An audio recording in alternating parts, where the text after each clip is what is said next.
예, 반갑습니다. 요새는 안 바쁘십니까? 고사리 캐러 다니느라고? 지난 주일날 미사 교정 미사 끝나고 어떤 그 자매님이 저보고 기억 안 나냐고 어디서 많이 본 것 같은데 이러는데 보니까 제가 보좌 신부였을 때 그 서울 의정부 한마음 수련장에서 그 창세기 연수가 있었는데 제가 거기 참석했었거든요. 그때 우리 조 조장이었습니다. 그래서 봉사자가.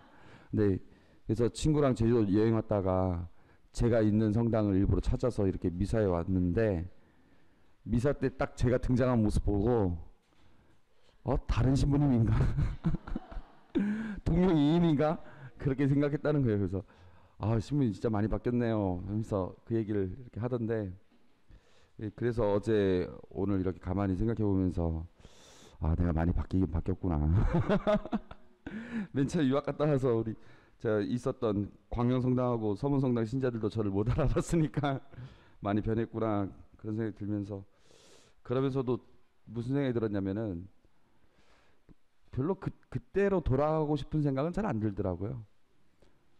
뭐 그때 참 즐겁고 좋았고 뭐 그랬지만은 별로 그때에 돌아가고 싶은 생각 별로 안 들고 지금 여기서 열심히 살고 지금 여기서 그냥 즐겁게 사는 것도 지금 예? 꽉 차 있는데 굳이 뭐 거기까지 가가지고 그렇게 뭐 그냥 그건 그냥 과거에 좋았던 거 그냥 기억하고 그때 배웠던 거 그냥 생각하고 그냥 그게 저는 왜냐면은 사제생활 1년부터 지금 10년 지금 10년 전 10년인데 10년 동안 그 깨닫고 얻고 그 안에서 제 안에서 스스로 정말 그 성장했던 것이 그걸 다시 그게 너무나 저한테는 가치가 있기 때문에 그걸 지금 다시 그때 가가지고 또 다시 그걸 하면은 과연 지금 이 정도로 얻을 수 있을까 그런 생각도 들고 저는 그래서 지금이 너무나 만족스럽다는 생각이 들었습니다. 특히 성경 말씀에 대해서 제가 공부하게 되고 또 제 안에서 묵상하게 되고 그랬던 것들을 가만히 생각하니까 지금이 나은 것 같습니다. 그래서 그런 감사한 마음 갖게 됩니다. 이번에 우리가 지금 현재 사도행전 공부했죠. 그다음에 히브리서 공부했고 야고보서 공부했는데 그다음에 앞으로 남아 있는 거 요한 베드로 1, 2서 그다음에 요한서 요한 1, 2, 3서 그다음에 유다서 그다음에 묵시록 이렇게 되어 있는데 사실은 그 신약 성경에 있어서 그렇게 막 주목받고 있는 그런 영역들이 아니죠. 뭐 사도행전 같은 경우는 좀 약간 다르겠지만은 나머지 서간 부분에 있어서는 그렇게 주목받는 부분들은 아니지만 그래서 저도 개인적으로 이 부분에 지금 우리 그 이번 학기에 공부하는 것들이 저한테도 그렇게 많이 제가 공부했었던 부분도 아니어서 저도 계속 같이 공부하고 있지만 그래도 여러분들이 이 한 구절 한 구절 잘 의미 있게 새기면 충분히 의미 있게 다가온다고 생각이 됩니다. 예전에 임문철 신부님이 쓴 책에 그런 내용이 있었던 것 같아요. 정확하게 기억은 안 나는데 어느 날 미사 끝나가지고 신자가 신부님 오늘 강론 너무 좋았습니다. 진짜 가슴에 너무 와닿고 제 자신이 뭐 회개하게 됐습니다 하니까 신부님이 속으로 내가 오늘 강론 준비도 잘하고 이래가지고 이 신자가 그걸 딱 알아먹었네 하면서 또 조금 더 이제 들을 생각으로 어느 부분이 좋았습니까? 이렇게 딱 하니까 이제 그 신자가 얘기를 했는데 그 얘기 내용이 그 강론 때 얘기한 게 아니라 공지사항 때 지나가는 말로 공지사항 때 지나가는 말로 뭐 어쩌고 얘기했는데 그게 마음에 와닿았는데 이제 신부님은 강론인 줄 알고 딱 얘기했다가 괜히 딱 그 얘기를 듣고 신부님이 느꼈던 게 하나님께서는 내가 원하는 방향이 아니라 당신만의 방식으로 또 신자들에게 당신의 메시지를 전해주시는구나 뭐 이런 것도 느꼈다고 하는데 우리가 지금 보고 있는 부분들도 비슷하다고 저는 생각합니다. 그러니까 신약 성경의 주요 부분은 아니지만 어떻게 보면 이제 변두리에 가까운 이 내용들이지만 그러나 여기에 있는 말씀들이 우리에게 더 크게 다가올 수도 있다는 것이죠. 그래서 어느 한 구절 한 구절 어느 한 권 한 권을 무시할 수 있는 부분이 아니다 말씀드리고 싶었습니다. 베드로 1, 2서 오늘 공부하게 되는데 지금 이분은 우리 교황님, 일대 교황님 베드로 사도죠. 그 바티칸에 있는 그 동상입니다. 그래서 사람들이 지나가면서 그 성지순례로 오면 이 바티칸 성당을 최종 그 목적지로 해서 오고 오면은 제가 왔습니다 하면서 이 발에다가 이렇게 뭐 친구를 하든지 뭐 손을 대서 기도하든지 뭐 그렇게 해가지고 지금 발바닥이 지금 완전히 그냥 발가락이 없어요. 그냥 싹 그렇게 돼 있죠. 자, 베드로일서 보도록 하겠습니다. 지금 우리가 보고 있는 서간들이 거의 대부분 그렇습니다. 인사말과 맺은말 외에 서간다운 특징이 거의 없다. 그래서 서간으로서의 목적으로 이렇게 쓴 것은 아닌 것 같아요. 전반적으로 그냥 메시지를 전달한다 뭐 그런 정도겠죠. 이 베드로일서 역시 차명서간 곧 베드로 사도의 그 권위를 빌어서 익명의 저자가 쓴 것입니다. 신학적으로 뭐 독특한 점이 그렇게 막 있는 건 아닙니다. 뭐 야고보서 같은 경우는 뭐 예를 들어서 그 뭐 실천, 말씀의 실천 뭐 이런 것들이 아주 많이 강조되고 뭐 그렇겠지만 뭐 히브리서 같은 경우는 뭐 구약 성경과 잘 어우러져서 대사제, 속죄 제사, 뭐 구약의 인물들 이런 게 잘 나와 있지만 베드로일서는 그렇게 특별히 독특하게 나와 있는 부분은 없습니다. 공간복음에 있는 그 설교 내용, 예수님의 설교 내용, 사도행전에서 나오는 베드로와 바오로, 뭐 스테파노 이런 설교들, 그 다음에 바오로 서간에서 볼 수 있는 권고의 내용과 비슷합니다. 약간의 차이점은 바오로 서간에서는 교의가 나온 다음에 권고가 나오고, 여러분들 기억하시는지 모르겠는데 베드로일서는 권고가 나오고 내가 이렇게 권고하게 되는 이유는 이렇기 때문입니다. 이렇게 교의가 나오는 약간 순서가 좀 다르게 전개가 됩니다. 그 다음에 서간 이름과 수신자 1장 1절에 나와 있습니다. 예수 그리스도의 사도인 베드로가 폰토스와 갈라티아와 카파도키아와 아시아와 비티니아에 흩어져 나그네 살이를 하는 선택된 이들에게 인사합니다. 그러니까 베드로가 썼다고 여기 이렇게 밝히고 있기 때문에 우리가 베드로 서간이라고 얘기를 하는 것이죠. 저자에 대해서는 제가 잠시 뒤에 말씀드리겠고, 그 다음에 폰토스, 갈라티아, 카파도키아, 아시아, 비티니아는 소아시아, 지금의 터키 지역의 그 지방 이름입니다. 이 모두 로마 제국 하에 있는 속주고 바오로 사도가 1, 2, 3차 선교여행 하면서 직감적으로 이렇게 선교를 했던 곳이죠. 그래서 어떤 곳은 직접 가기도 하고 어떤 곳은 뭐 가지 못했지만은 그 영향에 의해서 교회가 설립되고 그랬습니다. 폰토스, 갈라티아, 카파도키아, 아시아, 비티니아. 자, 폰토스, 갈라티아, 그다음에 카파도키아, 아시아, 비티니아. 그래서 이쪽 지역입니다. 이쪽 지역. 베드로 사도가 이쪽 지역을 향해서 썼다. 이게 그 베드로서에 보여지는 기본적인 내용이죠. 디아스포라 유다계 그리스도인일까 아니면 이방계 그리스도인일까? 아직까지는 계속 디아스포라라고 우리가 봤었죠. 그 흩어져라는 말이 이제 디아스포라이기 때문에 우리가 그랬었죠.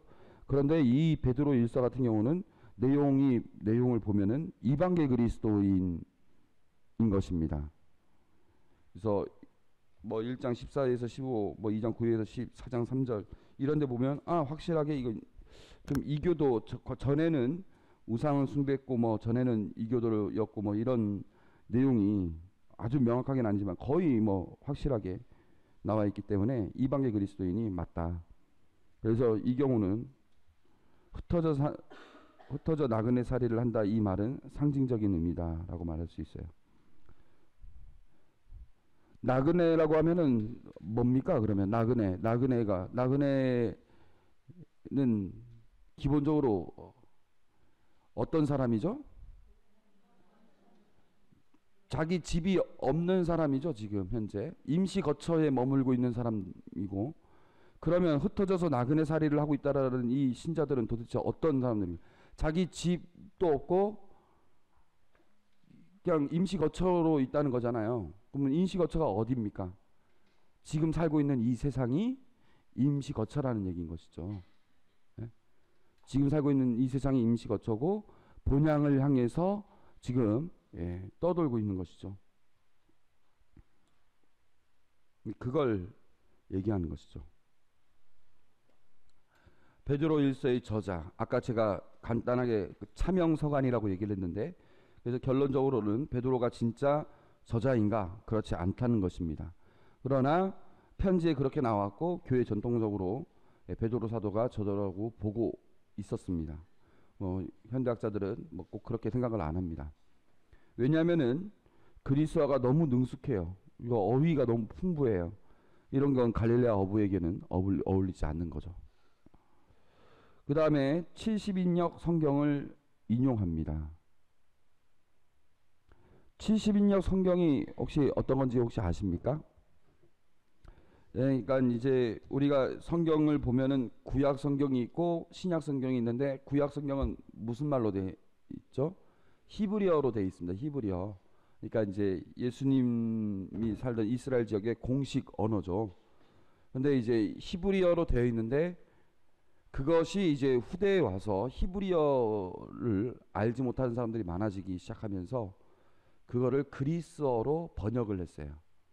그게 몇 명이 번역을 했냐면 70명이 번역을 했다고, 이집트 알렉산드리아에서 그게 번역을 했다고 전해져 옵니다. 그래서 예수님 시대에는 구약 성경이 크게 두 종류라고 얘기할 수 있어요. 하나는 이제 본래 히브리어로 되어 있는 거, 그 다음에 이제 70인역 이렇게. 그 외에 또 타르굼이라고 해가지고 아랍말로 된 그런 말도 있지만, 아주 70인역이죠. 그러니까 70인역이라는 거는 그리스 말을 쓰는 사람들이 주로 사용하는. 그래서 아예 이스라엘 사람들은 이 70인역은 아예 그 성경으로 쳐주지도 않았습니다. 그런데 그리스도교에서는 70인역을 그 예수님 시대부터 아주 많이 이렇게 접했어요. 아주 많이 접했어요. 그리고 이제 그 예수님의 복음이 전파되면서 70인역이 아주 많이 활용이 됐습니다. 그 70인역 가운데 그 7권, 그러니까 다니엘서의 일부, 그 다음에 그 토비서, 유디서, 이런 그 제2정경이라고 우리가 부르는 그 것들이, 제2경전이라고 부르는 것들이 70인역에 포함되어 있는 겁니다. 그래서 그게 우리가 반영을 해서 우리가 성경으로 인정하는 것이죠. 아무튼 70인역을 인용을 안 했겠죠. 베드로가 만약에 진짜 저자였으면 타르굼이라든가 구약 성경, 히브리 성경을 인용했겠죠. 바오로 사상과 유사하다는 점도 베드로와는 잘 어울리지 않습니다.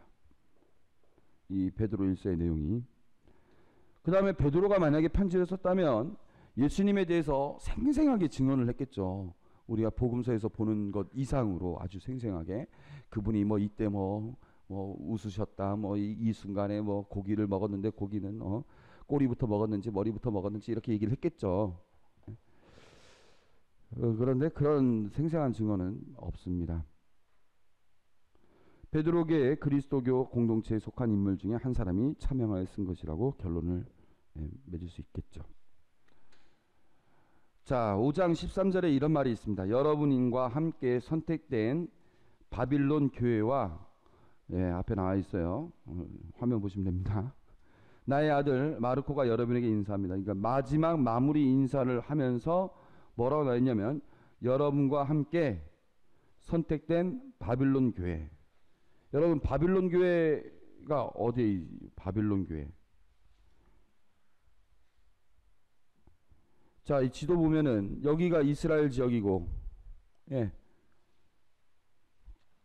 바빌론은 여기에 있습니다. 여기 유프라테스강, 티그리스강 사이, 이쪽 유프라테스강 위에 여기가 바빌론 제국이었어요. 바빌론 제국.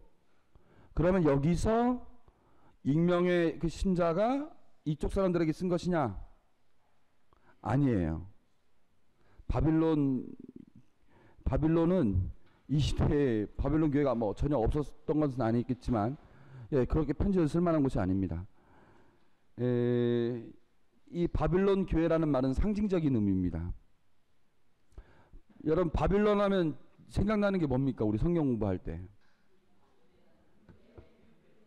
유배지였죠.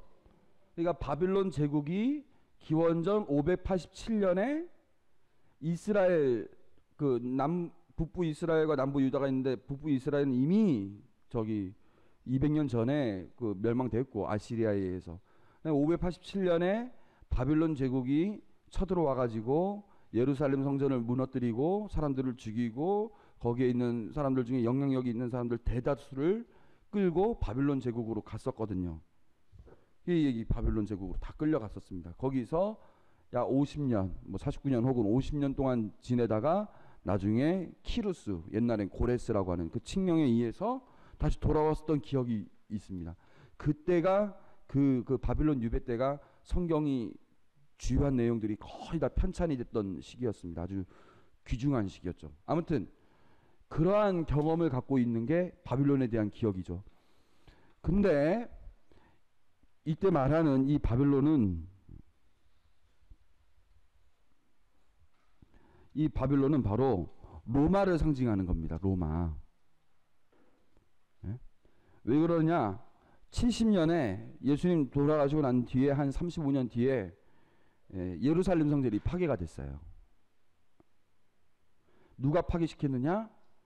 로마 제국의 티토 황제. 근데 그때는 황제가 아니었고 장군이었어요. 그래서 예루살렘을 파괴시키고 성전을 파괴시키고 돌아와가지고 그때 이제 네로가 있었던 시기였는데 네로 황제 시기였는데 돌아가지고 나중에 개선문도 티토스의 개선문도 이제 만들어져가지고 지금도 이태리 그 로마에 그게 그대로 있는데요. 하여튼 그렇게 파괴를 시켰던 것이죠. 그래서 로마를 두고 바빌론이라는 그 별칭이 생긴 겁니다. 마르코는 사도행전 12장 12에서 17절 요한 마르코 바로의 동행자입니다. 그래서 지금 이 표현을 그 종합해서 보면 아마 로마에서 쓴 것이 아닐까 이렇게 생각이 되는 것이고, 마르코는 실질적으로 마르코가 어저께 우리 직원들하고 직원회 시켰거든요. 목이 지금 잠겨 있습니다. 마르코는 실질적으로 그 마르코, 이때의 그 마르코가 일 수도 있고 아닐 수도 있겠는데 아마 이 이름도 아마 빌려서 쓴 것은 아닐까 그렇게 생각이 됩니다. 그래서 종합하면은요 이렇습니다. 언제? 70년 이후겠죠, 확실히. 그리고 여기 그 내용을 보면 박해가 있었던 것을 염두하고 있는데 70년 이후에 박해가 있었던 것은 도미티아누스 황제 때였어요. 그래서 아마 그 때가 아니었는가 이렇게 생각을 합니다. 어디서? 로마가 아닐까 생각이 드는 것이죠. 70년 이후 유다교 이스라엘 사람들 사이에서도 여러 가지 문헌에서 로마를 바벨론이라고 부르는 게 한 몇 개에 있습니다. 묵시록도 나중에 보면은 바빌론 나와요. 그것도 이제 로마를 상징하는 것이죠. 동기, 순교자 베드로 사도의 후예임을 자처하는 저자가 그리스도의 복음 때문에 어려움을 겪고 있는 소아시아의 그리스도인들을 격려하고 그들과 더불어 믿음과 희망을 함께 나누고자 쓴 것이다. 베드로일서 9조 보면은 이제 이 부분만 1장 1절에서 2절 그 다음에 맨 끝에 이 부분만 전형적인 고대 그 서간 양식에 따라서 쓴 거예요. 고대 서간 양식은 전형적으로 그 발신자와 수신자 이름이 나오고 그 다음에 인사를 하고 그 다음에 축복과 감사의 그 이야기를 하거든요. 그래서 그 감사의 부분에 있어서는 자기네 이교신들 이름을 부르면서 감사를 하는데 여기는 뭐 물론 하느님께 감사를 드리지만 하여튼 그러한 전형적인 부분이 있고 그 다음에 이제 끝인사가 있고 그 다음에 이제 보면은 다 공고입니다. 공고 사이사이에 그렇게 공고하게 되는 이유들을 교의적인 표현들을 간단히 쓰지만 공고입니다. 내용을 보면 옛 이교 삶을 버리고 거룩하게 살아라. 그 다음에 이교인들 사이에서 그 다음에 이웃과의 관계에서 취해야 할 처신, 그 다음에 적대적인 세상 앞에서의 자세, 임박한 박해에 따른 권면, 공동체 지도자들의 자세. 이거는 이제 특수 권고죠. 예, 특별히 몇몇 사람들한테 얘기한 부분. 그래서 이렇습니다. 막 특별히 막 그 인상적인 부분, 그러니까 임팩트가 있는 부분 뭐 그렇게 있는 것은 아닙니다. 우리 신학생들도 필기할 때 보면은 그 전형적인 필기 방식이 있습니다. 예수님 하면은 예수님 이렇게 다 안 쓰고 어떻게 하냐면은 J를 써요. 지저스 해가지고 J 쓰고, 그리스도 하면은 X에다가 T를 쓰든지 X에다가 이렇게 로라고 하는데 알자거든요. 로를 쓰든지. 그러니까 크리스토스의 그 그리스 말 이렇게 해가지고 이렇게 하고, 교회 하면 어떻게 할까요? 십자가에다가 동그라미 이렇게. 예. 삼위일체 하느님 하면 세모 이렇게.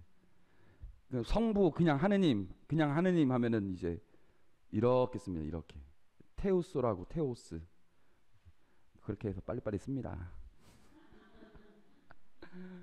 아니, 요번에 그 제가 아는 사람이 그 통신성서를 하더라고요. 그래서 처음으로 통신성서 썼다가 이제 그 채점자가 채점을 이렇게 해준 내용 보니까 딱 채점 받은 거 딱 보니 보나마나 신학생이 채점했네. 평가자가 신학생이네. 딱 알겠더라고요. 왜냐면 그런 표시들이 다 있으니까 막 썼더라고요.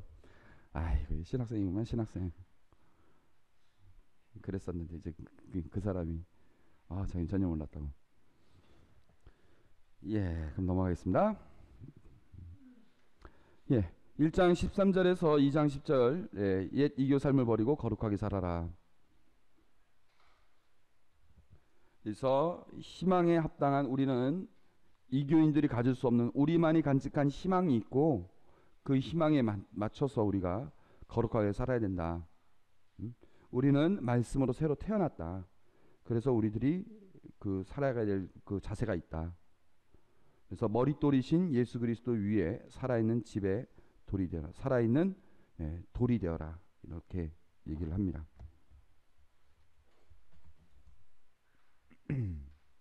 그러면 2장 10절까지 이렇게 내용을 보겠습니다. 우선 1장 3절에서 한 5절까지만 일단 보면은요. 우리 주 예수 그리스도의 아버지 하나님께서 찬미 받으시기를 빕니다. 하나님께서는 당신의 크신 자비로 우리를 새로 태어나게 하시어 죽은 이들 가운데서 다시 살아나신 예수 그리스도의 부활로 우리에게 생생한 희망을 주셨고, 또한 썩지 않고 더러워지지 않고 시들지 않는 상속 재산을 얻게 하셨습니다. 이 상속 재산이라는 이 말은 뭐 영원한 생명 뭐 이렇게도 얘기할 수 있지만 상속 재산이란 말 자체가 구약 성경에서 약속의 땅을 일컫는데 쓰이는 용어입니다. 그래서 하느님 나라를 상징하는 거죠. 상속 재산이란 말이 아버지가 아들한테 유산으로 주는 재산이라는 거잖아요. 그래서 하느님께서 이스라엘 백성에게 자, 내가 너희들한테 이거 원래 내 거지만 너네한테 주겠어 하고 건네준 것이 있는데 그게 뭐냐? 가나안 땅이라는 거죠. 약속된 땅 가나안. 노예 생활을 하고 있는 그 이스라엘 백성에게 상속 재산을 준 거죠. 나중에 바벨론 유배 갔을 때도 다시 가나안 땅을 준 거죠. 근데 이제 그 약속의 땅. 근데 지금은 이제 뭐냐? 우리가 하느님 나라를 향해서 가고 있는 것이죠. 그래서 그 상속 재산이 여러분을 위하여 하늘에 준비되어 있습니다. 그래서 여러분들은 상속 재산을 향해 지금 나그네 살이를 하고 있는 것이죠. 그럼 이제 13절부터 다시 보면은요. 그래서 희망에 대해서 얘기를 했어요. 이런 희망에 맞춰서 거룩하게 살아라. 마음을 가다듬고 정신을 차려 예수 그리스도께서 나타나실 때 받을 은총에 여러분의 모든 희망을 거십시오. 이제는 순종하는 자녀로서 전에 무지하던 때의 욕망에 따라 살지 않고 여러분을 부르신 분께서 거룩하신 것처럼 여러분 행실에서 거룩한 사람이 되십시오. 내가 거룩하니 너희도 거룩한 사람이 되어야 한다고 성경에 기록되어 있기 때문입니다. 그러니까 전에 무지하던 때의 욕망, 이 얘기는 뭐냐? 이교적인 삶을 얘기했던 것이죠. 그래서 거룩하게 살아라. 여러분, 거룩하다는 말이, 거룩하다는 게 어떤 게 거룩한 걸까요? 예? 어떤 게 거룩한 걸까요? 그러니까,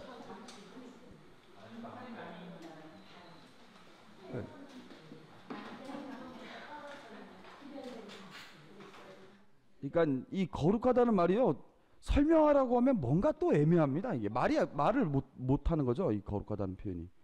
이 은근히 이게 거룩하다는 표현이 우리가 거룩해 언제 우리가 거룩하다는 말을 쓸까? 저 사람 기도하는 모습 보면 거룩하다.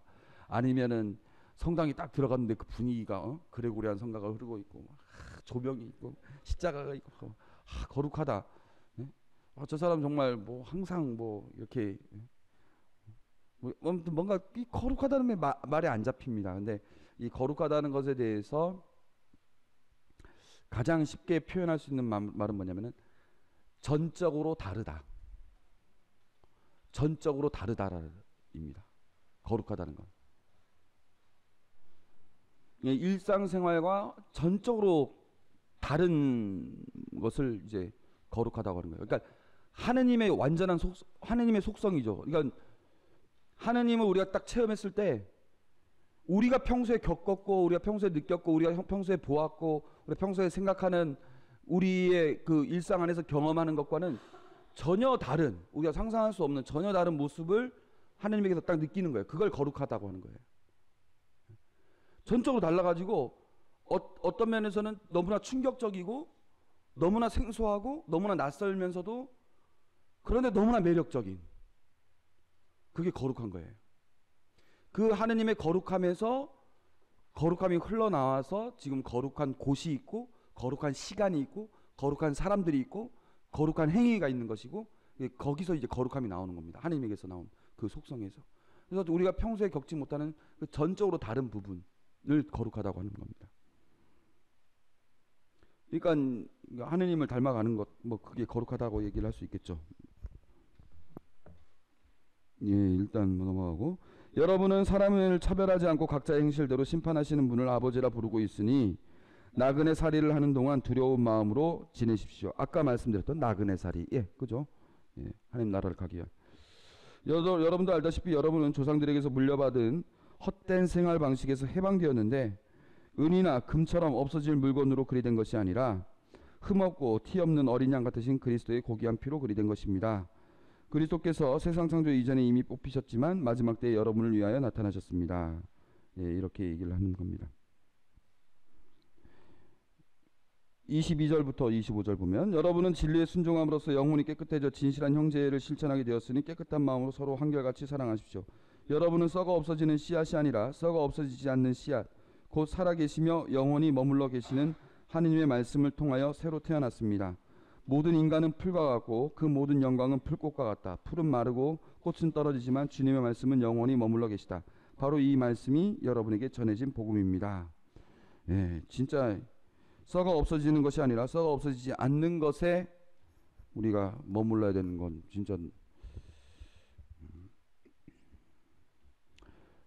대제리사 성령의 말씀처럼 두려워하지 말고 걱정하지 마라. 모든 것은 다 지나가는 것이다. 모든 것은 다 내가 지금 고통을 당하는 것도 다 지나가는 것이고 내가 지금 기쁨을 갖고 있는 것도 다 지나가는 것이고 내가 지금 내가 갖고 있는 재산 내가 갖고 있는 건강 내가 갖고 있는 우리 가족 다 지나가는 것이고 결국 남는 것은 하느님이다. 그러니 내 영원한 하느님만으로 만족하여라. 이렇게 얘기를 하죠.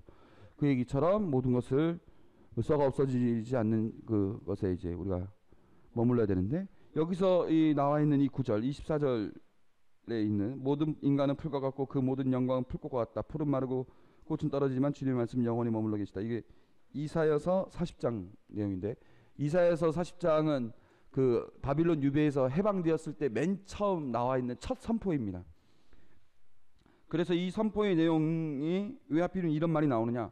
모든 인간은 풀과 같고 모든 영광은 풀꽃과 같다. 풀은 마르고 꽃은 떨어지지만 바빌론의 커다란 그 권세도 거기에 세워져 있는 커다란 선정도 거기 그 건물들도 그 문명 세계도 결국에는 우리를 이렇게 처참하게 만들었던 그 큰 힘도 결국은 다 풀과 같이 풀꽃과 같이 시들고 말라 없어질 것이다. 그러나 내가 너희를 사랑하고 너희를 구원하겠다는 그 하나님의 말씀은 끝까지 시들지 않고 남아 있을 것이니 너희들은 이제 해방되었다. 그 말을 이사야서에서 한 겁니다. 그 말을 여기에 인용한 것이죠. 그래서 지금 박해를 받고 있는 베드로 그 서간에서 지금 그 수신자들이 박해를 받고 어려움을 겪고 있겠지만 거기에 얽매이지 말고 영원히 남아있는 주님의 말씀에 머물러라는 얘기인 것이죠. 그러므로 모든 악의와 모든 거짓과 위선과 시기 그리고 모든 중상을 버리십시오. 가난아이처럼 영적이고 순수한 젖을 갈망하십시오. 그러면 그것으로 자라나 구원을 얻을 것입니다. 주님께서 얼마나 인자하신지 여러분은 이미 맛보았습니다. 네, 10절까지니까 일단 쭉 보겠습니다. 주님께 나아가십시오. 그분은 살아있는 돌이십니다. 사람들에겐 버림받아 있지만 하나님께는 선택된 값진 돌이십니다. 예, 살아있는 돌.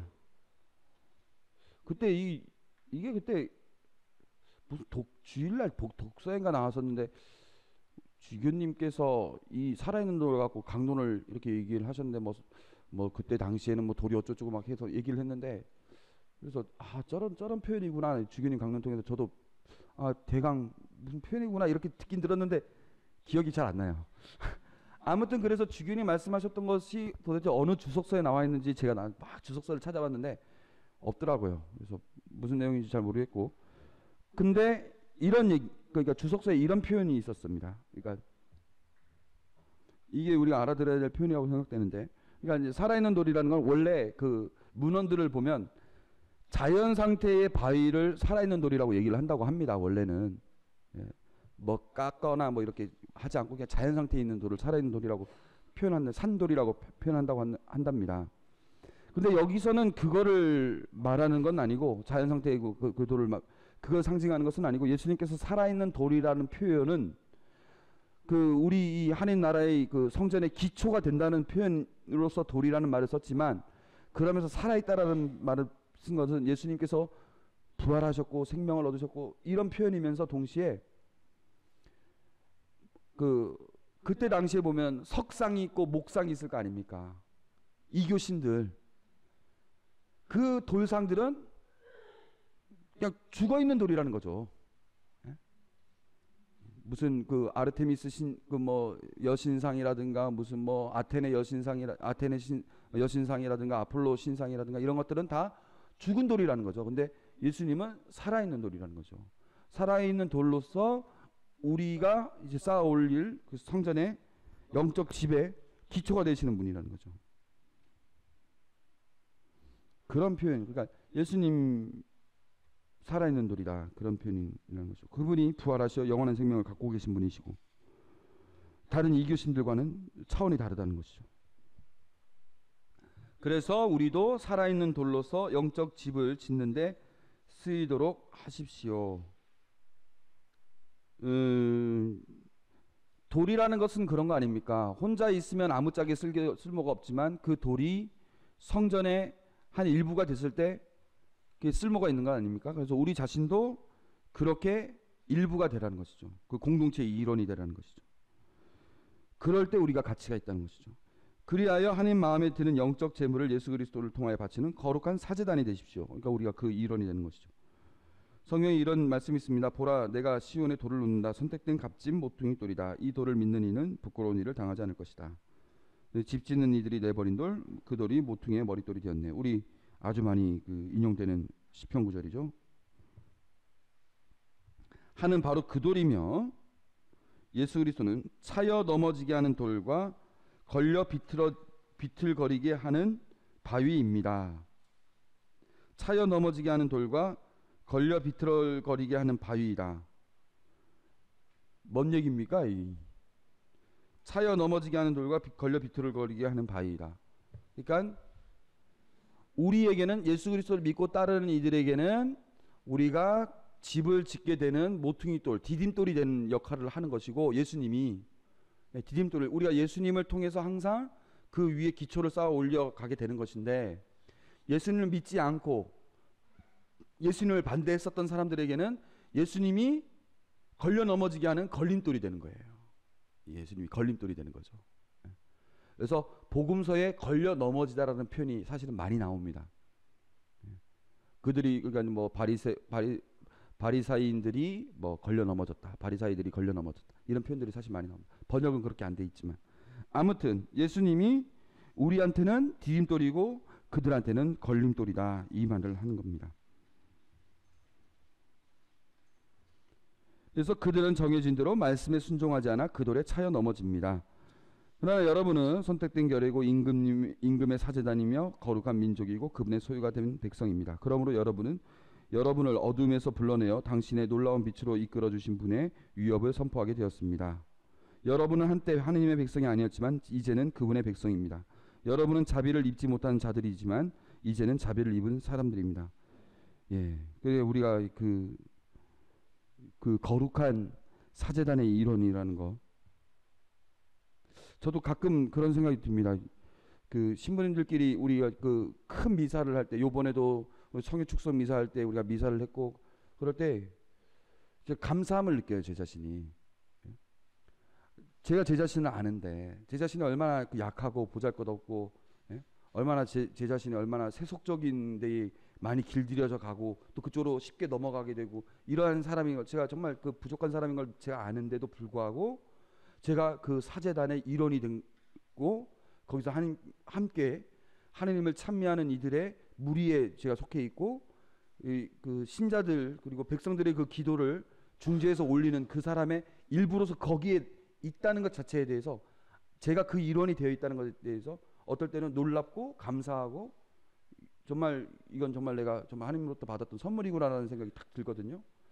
사제단 피정할 때도 딱 피정하면서 내가 이 무리 안에 있다는 것이 참 제 자신이 놀라운 것이죠.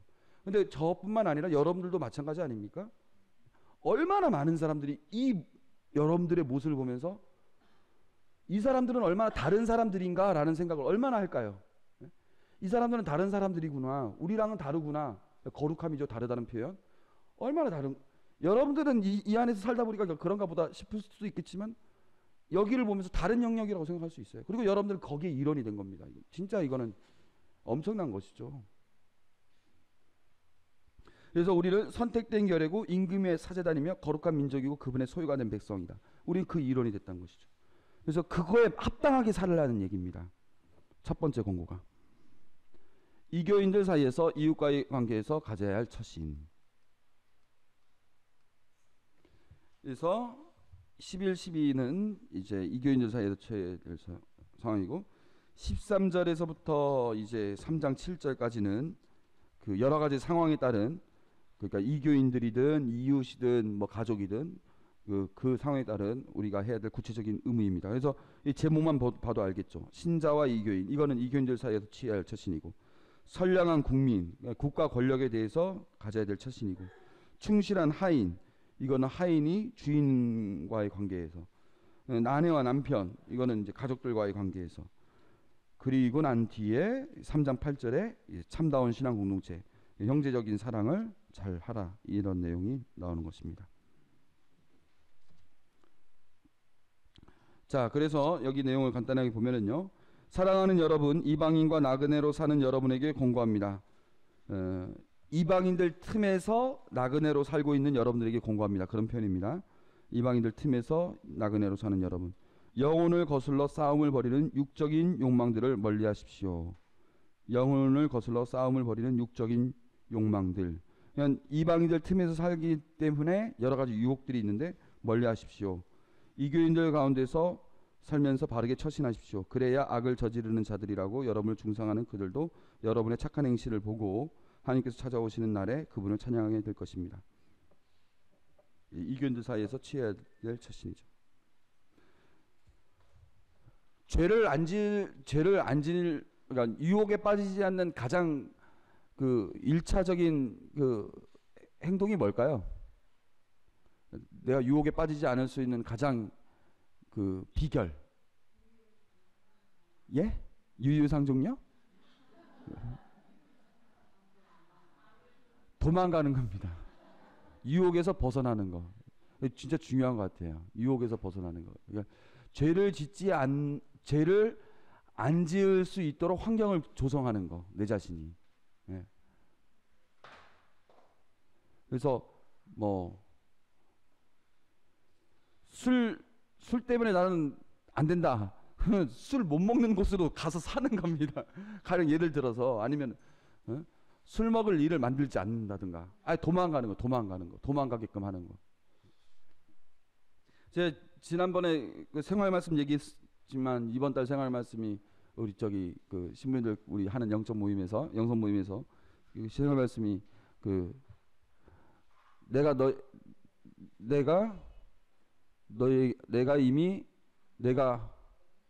이미 한 말로 너희는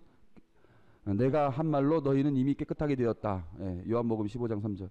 그걸 이제 묵상하면서 내 자신이 이제 깨끗한 존재였는데 내 스스로 그걸 망각하고 있었구나라는 것에 대해서 아무튼 새삼 느끼면서 제일 먼저 행동했던 게 뭔지 아십니까? 그걸 이제 지난주에 깨달았어요. 그걸 깨닫고 제일 먼저 한 행동. 제 집무실 청소했습니다. 그러니까 뭐 더럽진 않아요, 그렇게. 근데 이제 원래 있어야 될 장소, 이 컵 같은 거 책상에 막 컵도 있고 뭐 이런, 그럼 이거는 부엌에. 그다음에 뭐 선물 받았던 것들이 쌓여 있는 거 이거는 어디에 다 정리, 이렇게 종이들도 막 서류들도 막 쌓여 있는 거 이거는 어느 틈에 정리를 했어요. 깨끗하게 사는 가장 일차적인, 영적으로 깨끗하기 위한 가장 일차적인 거 뭐냐? 주변, 내 육체와 내 환경을 깨끗하게 하는 거. 그게 깨끗하게 할 수 있는 길이에요. 그러니까 환경적으로 여러분들이 죄를 짓지 않을 만한 환경을 만들면 영혼은 자연스럽게 거기 따라가게 돼 있습니다.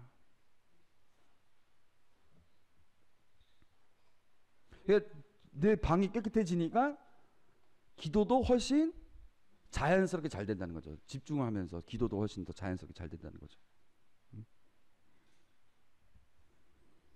아무튼 그렇습니다. 여기서도 보면 멀리하라고 얘기하는 육적인 욕망들을 멀리하십시오. 육적인 욕망들을 이기십시오. 이렇게 안 나옵니다. 유혹과 싸우면 항상 지게 돼 있습니다. 인간은. 그러니까 욕망을 이기십시오가 아니라 멀리하십시오. 그 다음에 2장 13절, 주님을 생각하여 모든 인간 제도에 복종하십시오. 임금에게는 주권자이므로 복종하고 총독들에게는 악을 저지르는 자들에게 벌을 주고 선을 행하는 이들에게 상을 주도록 임금이 파견한 사람이므로 복종하십시오. 독재자들이 이 구절을 이용해서 신자들 보고 너희들은 무조건 복종해야지, 왜 데모를 하고 시위를 하고 왜 그러느냐, 이렇게 얘기를 합니다. 모든 인간 제도에 복종하라. 황제에게도 임금에게도 복종하고 뭐 군주에게도 복종하고 이런 얘기, 무조건 복종하라. 어떻게 알아들어야 되느냐? 그런 얘기는 아닙니다. 여기에 나와 있는 얘기가 나와 있죠. 보면은 악을 저지르는 자들에게 벌을 주고 선을 행하는 이들에게 상을 주도록, 이게 전제가 되는 겁니다. 악을 저지르는 자들에게 벌을 주고 선을 행하는 이들에게 상을 주도록, 상선벌학이 이루어지도록 직무를 맡은 사람들, 여러분이 선을 행하여 어리석은 자들의 무지한 입을 막는 것이 하느님의 뜻입니다. 그러니까 인간 제도 자체를 무조건 아무 생각 없이 무조건 따르라는 것이 아니라, 악법이라도 무조건 따르라 이런 얘기가 아니라, 공공의 이익, 공동선에 부합하는 일들을 하는 사람들이기 때문에 그러한 직무를 하고 있는 한 그들을 복종해라, 그런 것입니다. 그러니까 우리 그런 거 있지 않습니까? 뭐 성당 다니는 사람인데, 개신교 예배당 다니는 사람인데 탈법하고 뭐 비리 저지르고 부정 저지르고 이러면 얼마나 욕먹습니까? 그렇게 하지 말란 얘기입니다. 사회적으로도 봤을 때에도 공동선을 위해서 그런 얘기지, 이게 무조건 뭐 그 국가 권력에 무조건 복종하라 그런 얘기는 아닙니다.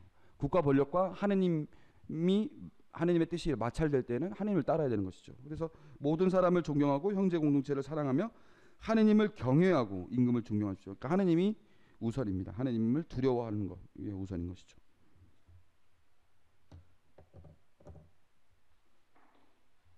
임금에 대한 존경심은 그가 하나님의 뜻을 실천하기 위한 사명을 가졌다는 조건 하에서 있는 겁니다. 여기 어리석은 자들의 무지한 입을 막는 것, 하나님의 뜻을 받아들이지 않는 것을 말하는 것이죠. 하인 여러분, 진정 두려운 마음으로 주인에게 복종하십시오. 베드로서에서는 노예 제도를 인정했네. 이걸 근거로 노예 제도를 두둔할 수 있는 것도 아닙니다. 이건 이 시대에 맞춰서 이 얘기가 나온 것뿐입니다.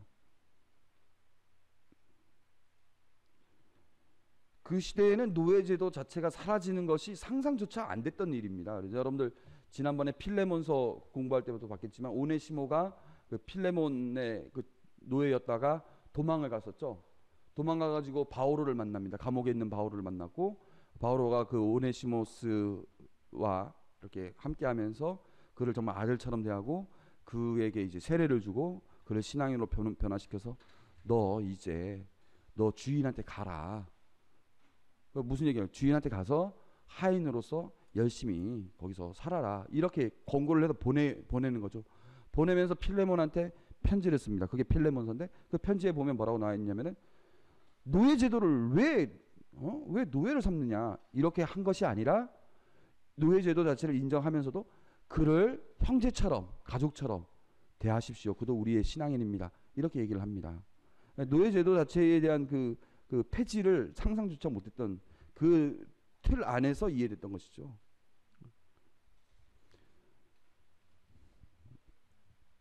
시대에 맞는 시대 정신이 있습니다. 근데 그 시대 정신을 일관하는 것은 물론 하나님께서 모든 사람들을 사랑하고 공평하고 근데 그 시대에 맞게 그게 적용이 되는 것이죠. 그 시대 때는 노예제도 자체를 인정하지만 그 가운데서 평등한 것을 얘기했을 것이고 지금은 뭐 아예 그런 것들은 없겠죠. 아무튼 그런 하에서 우리가 이 구절을 이해해야 되는 것입니다. 그 시대의 상황 안에서 이해할 수 있는 부분입니다. 그러면서 그 종에게 요구하는 자세는 예수 그리스도께서 고난을 받는 것처럼 여러분들도 갖고 있는 고난을 그렇게 겪으라. 그렇게 얘기를 합니다. 아내들도 남편에게 순종해야 됩니다. 이 얘기도 나왔고요. 그래서 이제 3장 8절 보면 참다운 신앙 공동체. 참 우리 이 말 자주 나오는 얘기입니다. 우리 성경 구절로 뽑을 때 이 구절 많이 뽑아요. 베드로일서 3장 8절에서 9절. 여러분은 모두 생각을 같이 하고 서로 동정하고 형제처럼 사랑하고 자비를 베풀며 겸손한 사람이 되십시오. 악을 악으로 갚거나 모욕을 모욕으로 갚지 말고 오히려 축복해 주십시오. 바로 이렇게 하라고 여러분은 부르심을 받았습니다. 형제에 대한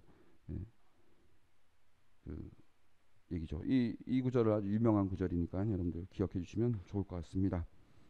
자, 일단 여기까지 하고 그다음 나머지 공고 이제 3, 4 특수 공고 부분은 이하 본문 풀이는 10분 뒤에 하도록 하겠습니다.